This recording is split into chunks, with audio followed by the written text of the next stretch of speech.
So Maud makes a number of discoveries about herself and her family when she travels to Prince Albert, Saskatchewan. And of course she goes there to live with her father and stepmother. And I want to chat about that section for a bit. Okay. So first of all, I understand you actually traveled to Prince Albert yourself. I did. And I'm wondering what discoveries you made there, and if anything you found influenced your interpretation of Maud's time there. Well, one of the things that was really important to me was to go there because I'd never been to Saskatchewan before, so if I was going to write about a place, I needed to see it. Mm-hmm. Thanks to my friend Wendy, Mm-hmm. we actually tracked down Laurel Hill and was able to visit it, and there's people living on it now, and they actually let us like walk around, and they talked about how there had been a house in a different place that had burned down, and I think that was actually the Pritchard's house. And Right. so that unfortunately most of what Maud had while she was there is gone, Mm-hmm. but we could at least be on the corner. The Prince Albert Historical Museum was so helpful. They were so great, and Ken Guido, he like drove us around and showed us where everything was, and he gave us histories of different parts. So when I would walk down, you know, try to do the route from Maud's house to where the school was, which is now like a highway with like it's totally Mhm. different. So I did that. A couple of things while I was there changed. So like in terms of geography, Mm-hmm. I initially written a scene where she's watching someone walk away, and I'd written it that he walked down a hill. But Right. because of the geography, it's actually up a hill. And I wouldn't have known that, really, if I had not been there.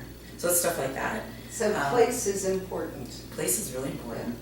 And then the second thing was finding a letter that was actually written to Stuart McDonald in the 1970s. Oh. From someone who had been in Prince Albert when Montgomery had visited in the 1930s. Oh. And in this letter to Stuart, she talks about how Montgomery boasted, that's her word, that she did her first writing in the Pritchard's home, and that she jokingly said that she had carved that quote from Walter Raleigh that I use in the novel. And Yes. so I sort of tried to put two and two together and link it to some of the other events that happened in that section. And that would not have happened had I not found that letter. Whether or not this actually happened, it's third-hand account of something that someone had possibly said. So again, from an historian, a little weak, but from an historical fiction writer, definitely room to explore that question. So Did I you did. find that she was still remembered, that Montgomery was still remembered in Prince Albert? Oh, absolutely. In fact, I'm going to mispronounce his last name, so I'm not even going to try. But his first name was Derek, and he was responsible for the cemetery.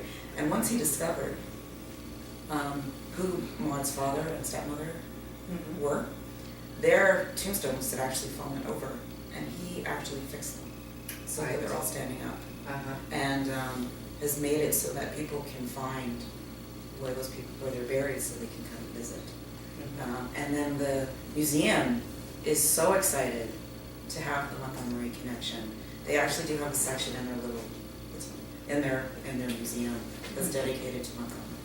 Yes. And they were thrilled to talk about her.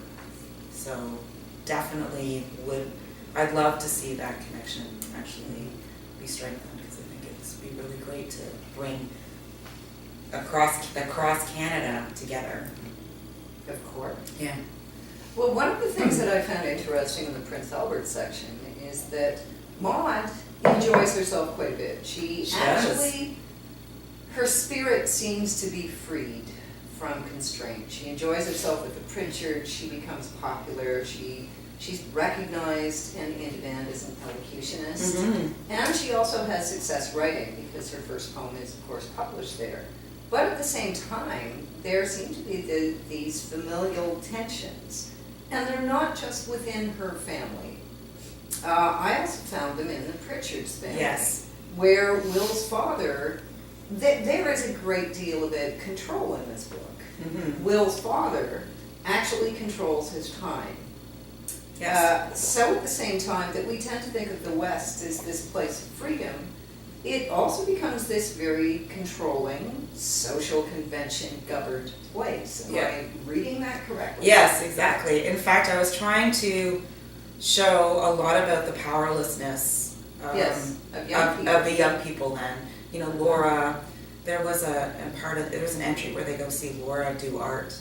Yes. And I thought to myself, she must have been a wonderful artist, you know. But we don't really see her explore that. Instead, well, I mean, she chooses to marry eventually, but we don't see her explore that because of the limitations of the day. And I wondered if Will wanted to, you know, Will sometimes says that he's inspired as, you know, to be a reflection or part of Gilbert. Gilbert becomes a doctor. So I kind of wondered, was Will's dream somewhere along those lines? I mean, there's no proof of that, but it was something I thought that could be interesting to be explored. And just, there was this tension I could sort of feel in the journals too. And there was something about, in the journals about how he couldn't get away. Will couldn't get away, and I was thinking, well, why couldn't he get away? And then in addition to that, there was some primary source material we found about Richard Pritchard, his father, who actually had some issues with his land. And had I see. So all of these things I wanted to sort of include in this section, and how would those issues actually play into the family dynamic? So Mel, what do you feel Maud learns during her time out west? What does she take back with her when she returns to Cavendish? I think she learns independence. She's had to do a lot of things on her own. She learns a little bit more about her family and the dynamics there. I think there's a sense, also she's grown up. She's almost an adult at this point.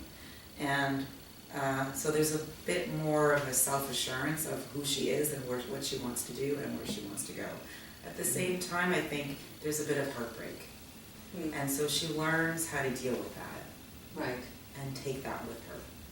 Which is part of growing up. Yes. Yes. Being able to sort of carry those darker moments with you, but not, at this point anyway, not being, not allowing it to take over. So Mel, what's the moment or the event in the book that you like the best or that you most enjoyed writing? Oh my God. The moment I like the best. I liked writing the kissing scenes. Okay, so those are fun and hard. Yes. Because they're really hard. So, and there's a moment, I don't want to ruin it for people, right? Don't give us spoilers. I won't. But there is a moment at the end of book 2, the book is structured into 3 books, where every time I wrote it, I would cry. Oh. Every time. I couldn't stop. I think I know which moment that is, but I'm not going to spoil it. Yes, let's not spoil it. For your audience. I liked writing that scene. There's a moment where Ma's having sort of a dark night in the middle of book 2, and I really enjoyed exploring that. It's sort of the journey into writing, and it's definitely decision that is happening there.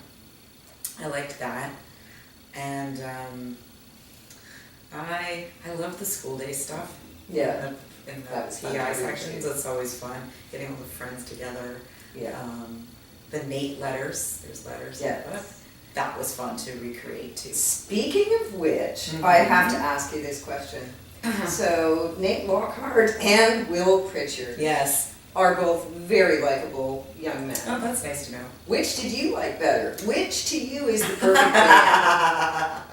Well, they're both perfect in my heart. Yes.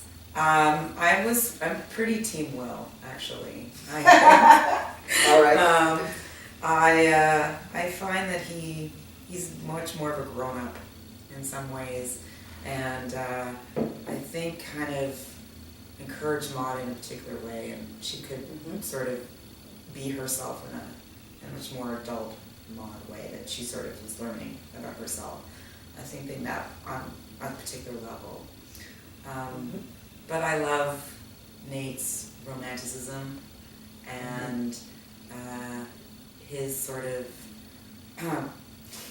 it's just his ability to like, I don't know, if I write you this letter about how much I love you, it's like the guy who writes you a poem or a song, right? He's like that guy. And so I think they're both got wonderful qualities. But yeah, when I was sort of writing it, I had to sort of remember that I loved Nate too at some point. Well, you were writing it. Yeah, I was writing it, yeah. Well, as I said, they're both very likable characters. I'm really glad to hear that. Mel, you end the novel on a very powerful and positive note. Mm-hmm. Will you leave MAUD there, or is there a sequel in the works? Well, I have one in my head. Do you? I do. Okay. But it all depends on how this one does. And then, hopefully, maybe one will happen. It all depends on, how well MAUD does and all those other kinds of questions that I don't have an answer to. But I definitely have one in my head and would love to write it. Okay, so we will hope to see that one in the future. Let's hope. In the meantime, thank you very much. Oh, you're very chatting welcome. with me today. And for readers, MAUD, a novel inspired by the life of Ellen Montgomery. It is available for pre-order now, and it will be released on April 25th this year. Yes. So Mel, congratulations. Thank you. Thank you again. Thanks for having me. It's so